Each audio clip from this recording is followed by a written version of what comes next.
With Cleveland and what's going on with the Browns. Of course, they have 4 picks in the first 2 days of the draft, so a lot of opportunity for them. They pick 2nd overall, and then they'll be busy on day 2. They have the first pick of the 2nd round, then pick number 67 and number 94. Their 3 picks in the top 70 are tied for the most by any team at this year's draft. Now, many are wondering if Travis Hunter will be the pick for Cleveland at 2. Browns head coach Kevin Stefanski spoke earlier today about the conversations he's had with the two-way star. Travis is somebody that is uniquely equipped to do both.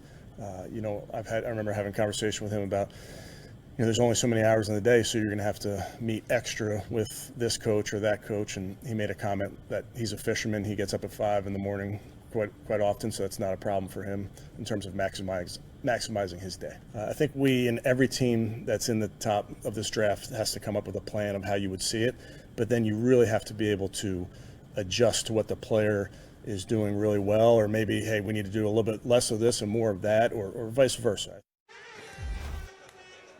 All right, so it sounds like Stefanski's open to having Travis Hunter play both ways. We'll see how that all plays out. But RC, we heard over the past few days, there's been reporting that some teams have called to maybe trade up to get that number 2 spot. But if you're the Browns, what should you do there? I mean, if you're the Cleveland Browns, you understand that you need to get better at so many spots, especially offensively. And if someone is willing to part with a ton of assets in order to acquire a Travis Hunter, or maybe they love an Abdul Carter, I believe you have to listen. This team isn't a Travis Hunter away from being a championship contender. And so if you can add the correct assets on top of what you already have in this draft, I believe that you should move back if that's possible. The other thing is this. When you listen to Andrew Berry talk about Travis Hunter, they want him to primarily be a wide receiver because they're stacked at the cornerback positions. That happens to be a position in this draft that you can get some value for later in the first round. You take calls, 100%. You're right about that. But for me, it would take a lot to move off of Travis Hunter. He's the best player in the draft. He's not going to go first because he doesn't play quarterback, but he's the best player in the draft. And Ryan and I have talked about this a lot. I, too, think ideally he'd be a cornerback and you sprinkle in some wide receiver. But I'll say this, watching him as a receiver, he's the best wide receiver in the draft, and he's so damn naturally gifted at it. I mean, the athleticism, the stop-start ability, the catch radius, the surprising physicality at his size. He's got it all. The only thing he has to work on, I believe, significantly is the route running has to be refined, but if he's focusing full-time on the position, Marcus, I think he will improve on that. So I'm not going to be angry with the Browns for taking him. I'm not going to be angry with them for playing him at wide receiver. I think a lot of it is just the athleticism is off the charts, right? Insane. And the It's ridiculous. Insane. And he reminds you of those kids, man, that come out and do everything. Like if he played baseball, he'll probably go to the major leagues. If he played basketball and focused on that. Here's the thing for me, though, and I love Travis. Like I think he is one of the generational guys that we've seen in the draft in a long time. I would put Abdul Carter across the line of scrimmage from Myles Garrett in a New York Knicks, right? No, not the defensive line guy saying, let's have bookends. I can't believe it. But listen to why. Kind gave and give up 9. Such a good scheme for But him, listen too. to why, though. That is first, MK. I think it's perfect for him. And look, we've talked about his prowess against the run game. You don't necessarily have that issue in Cleveland because he can play a little bit freer. But, bro, I got to play Lamar and Joe.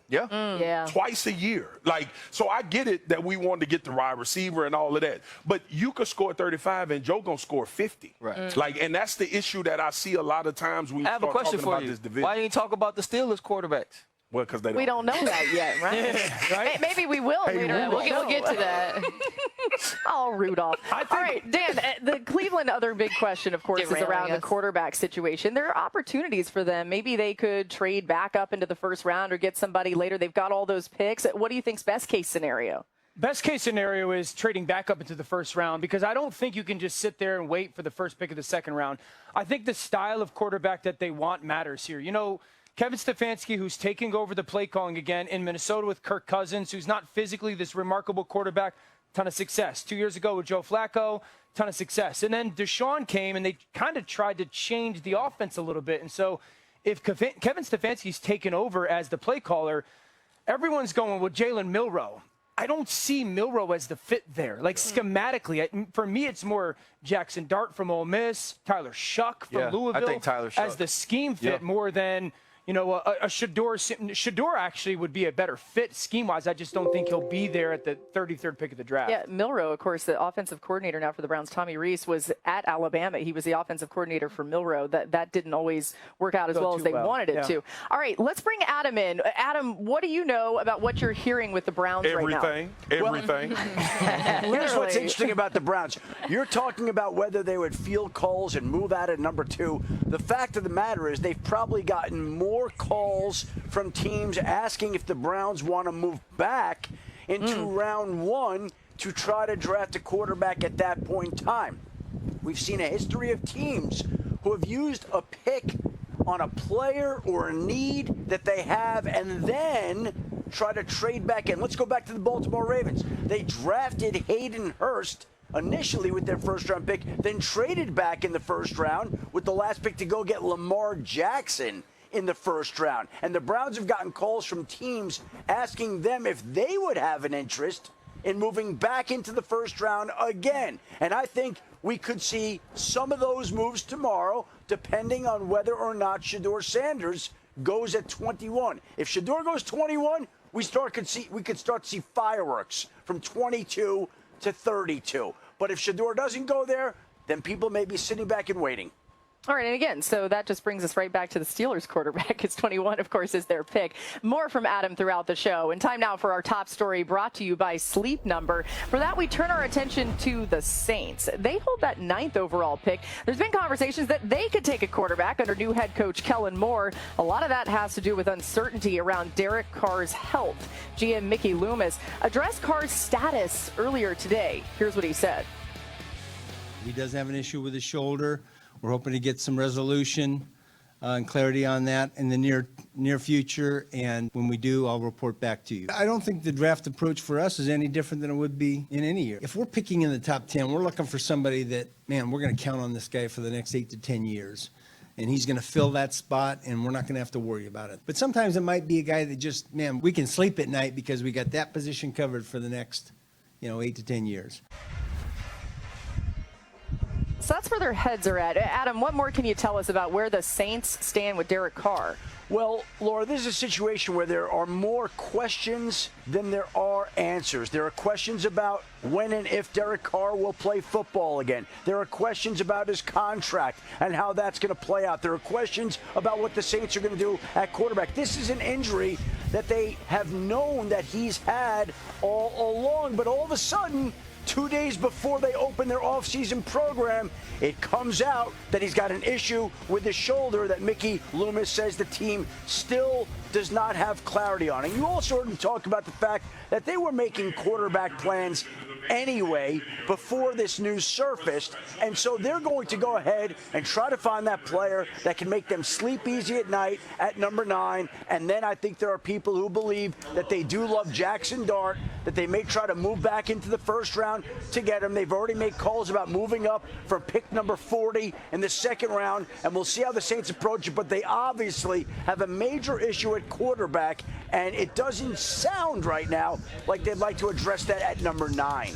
Yeah, it's just fascinating. Adam, again, the way this is all playing out, I think fans at home, you guys are probably reading between the lines the way that we all are too with what Derek Carr may be doing here. But Dan, what do you think the Saints should do with quarterback position in this draft? Oh, you have to draft a quarterback before the 33rd pick. Shefty just talked about it. They sit at 40 in the second round. I'll go back to Cleveland sitting at the 33rd pick. If you're not going to take one at 9, you have to go ahead. In your division is Bryce Young. If he's anything, what we saw at the back end of last year, they're going to be good. Baker Mayfield, we know, is a very good quarterback. And then Atlanta has Michael Penix. You have nobody, New Orleans. You have no future. So if you want to have the conversation of tackle at 9, I'm good with it. But you better go above Cleveland, because if you love Jaxson Dart, he's going to be gone by the 33rd pick. So if you're New Orleans, quarterback in that late first round, similar to the Giants, similar to Cleveland, like you have to make these moves.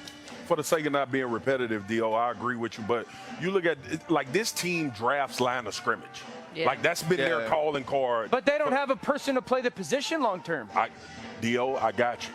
but that is what they've been doing. And to your point, I think they feel like the value at 9 for whatever these quarterbacks are won't be where it needs to be at that particular pick. But if you got a defensive guy that you pinpointed that you think can be a cornerstone, and then you move back into it. Remember, we were with Cam. Cam has been their top pass rusher for the last 10 years. He barely hit the field this year. Davenport did a good job. But ultimately, if you're Mickey Loomis, your history has shown that you're going to go line of scrimmage and try to creep back into the first round. Here's the conundrum for every team and why we're having these conversations. The reality is nobody feels like the quarterbacks after Cam is good enough to take them at that value. Here's my pushback on that.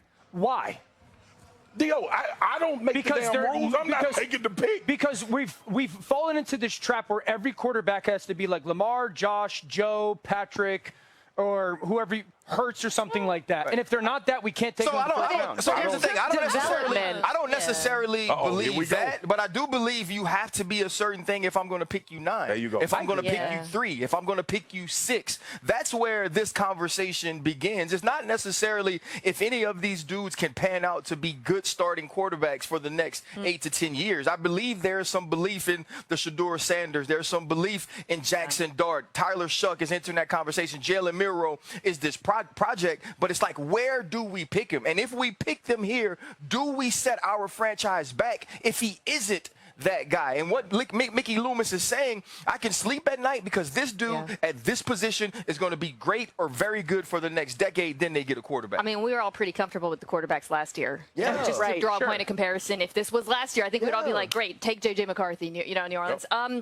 Offensive line is the thing that jumps out to me here. You saw they didn't pick up the fifth-year option for Trevor Penning. They need a tackle. Kellen Moore knows firsthand how important offensive line play is and how it can set you back. He was with the Chargers, you remember, before Philadelphia, and that offensive line made it really hard to call plays. So I have to think that's going to be a priority. But are you offensive linemen at 9 and then second-round quarterback, or are you? No, you can try to come up. I don't think. But doesn't it I think what Adam just said is so important. If Shedeur or another quarterback goes at 21, then I think things change, it becomes right? Panic it becomes panic mode for these teams. Because they think, oh, well, if a quarterback doesn't go there for the Steelers, then we could get somebody in the second round. Also, too, maybe you got to play a year without that guy sometimes. You've advocated for that. Kellen Moore, maybe you got to say, you know what? This year, we don't have a 12-year solution. Or if we're going to pick a guy in the second round, we have to be ready to pick a guy in the first round next year if he ain't that dude. And respectfully, that's why the Steelers are where the Steelers are. Oh, man, that's a personal message to the Steelers. Kenny Pickett.